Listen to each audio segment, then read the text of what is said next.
গরুর মাংসের তেহারি আমার খুব পছন্দের একটা খাবার। আমার বাসার সকলেই খুব পছন্দ করে, বিশেষ করে আমার বেশি ভালো লাগে, কারণ ঢাকায় থাকতে এই তেহারিটা আমি খুব পছন্দ করতাম, প্রায় সময় খাওয়া হতো। বিশেষ করে পুরান ঢাকার তেহারিটা বেশি মজা লাগে খেতে। আমি সেই স্টাইলে আজকে তেহারিটা রান্না করব। আসসালামু আলাইকুম, সবাইকে শানুস ডেইলি কিচেনের পক্ষ থেকে স্বাগতম। আশা করি সবাই খুব ভালো আছেন, সুস্থ আছেন। প্রথমে প্যানে দিয়ে দিলাম পরিমাণ মতো সরিষার তেল, তারপরে দেশি আলু দিয়ে দেব, দিয়ে হালকা একটু ব্রাউন কালার করে ভেজে নেব। আর সরিষার তেল দিয়ে তেহারি রান্না করলে খেতে অনেক মজা লাগে। আলুটা আমার ভাজা শেষ, এখন উঠিয়ে নিচ্ছি। দেখেন আলুটা কতটা সুন্দর লোভনীয় দেখাচ্ছে। এখন একই তেলে আমি দিয়ে দেব পেঁয়াজ কুচি। এখানে আমি হাফ কাপ পেঁয়াজ দিয়েছি। তারপরে 2টা তেজপাতা একটু পিস করে কেটে দিলাম, একটু ব্রাউন কালার করে ভেজে নিচ্ছি। তারপরে দিয়ে দিলাম মরিচ, কাঁচা মরিচ দিয়ে দিলাম। তারপরে দিয়ে দিলাম গরম মশলা। এখানে আছে সাদা ও কালো এলাচ, দালচিনি, লং, গোলমরিচ, স্টার এসেন্স ও জয়ত্রী সামান্য একটু দিয়ে সুন্দর মতো ভেজে নিলাম। আগে থেকে পরিষ্কার করে ধুয়ে রাখা গরুর মাংস দিয়ে দিলাম। এখানে হাফ কেজি গরুর মাংস আছে, হাত চর্বি সহ আছে, সুন্দর মতো ছোট ছোট করে কেটে নিয়েছি। তারপরে দিয়ে দিলাম আদা রসুন বাটা, পরিমাণ মতো লবণ। এখন সব কিছু সুন্দর মতো মিশিয়ে নেব। তারপরে দিয়ে দিলাম কাঁচামরিচের গুঁড়া, জিরা ও গোলমরিচের গুঁড়া, সামান্য ধনিয়া গুঁড়া। তারপরে দিয়ে দিলাম টক দই, দিয়ে সুন্দর করে সব কিছু আমি কষিয়ে নেব। আর তেহারি রান্নাটা কাঁচামরিচ দিয়ে করলে অরিজিনাল টেস্ট এবং কালার চলে আসে, খেতে অনেক মজা লাগে। তারপর ঢেকে দিলাম। মাংসটা আমার কষানো শেষ, এখন আমি দিয়ে দিলাম গরম মশলার গুঁড়া, তারপরে মিক্সার করে নিচ্ছি।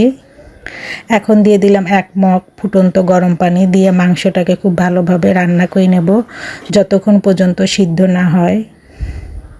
এখন একটু নেড়ে চেড়ে দিচ্ছি। যখন মাংসে বলক চলে আসবে তখন আমি ভেজে রাখা আলুগুলো দিয়ে দেব, দিয়ে ঢেকে আরও 20 মিনিট রান্না করব। এই তো আমার রান্না শেষ, মাংসটা সিদ্ধ হয়ে গিয়েছে। এখন মাংসগুলো সব উঠিয়ে নেব। দেখেন কালারটা মাশাআল্লাহ কত সুন্দর হয়েছে। এখন আমি উঠিয়ে রাখা মাংসের ঝোলের ভিতরে পোলার চাল দিয়ে দেব। পোলার চালগুলো আগে থেকে পরিষ্কার করে ধুয়ে পানি ঝরিয়ে নিয়েছি, এখন দিয়ে দিলাম। দিয়ে সুন্দর মতো 5 মিনিটের মতো ভেজে নেব, এতে পোলাওটা অনেক ঝরঝরে হবে। তারপরে দিয়ে দিলাম সামান্য শাহি জিরা, এতে ফ্লেভারটা অনেক ভালো আসে, এর জন্য আমি দিয়ে দিলাম। কেউ না চাইলে স্কিপ করতে পারেন। তারপরে দিয়ে দিলাম চালের ডাবল ফুটন্ত গরম পানি, দিয়ে সুন্দর মতো মিক্সার করে ঢেকে দেব। তারপরে যখন বলক চলে আসবে এ পর্যায়ে আমি একটু লেবু দিয়ে দেব, এতে রাইসটা অনেক ঝরঝরে হবে। এই তো চালে বলক চলে এসেছে, এখন নেড়ে চেড়ে নিচ্ছি সুন্দর মতো।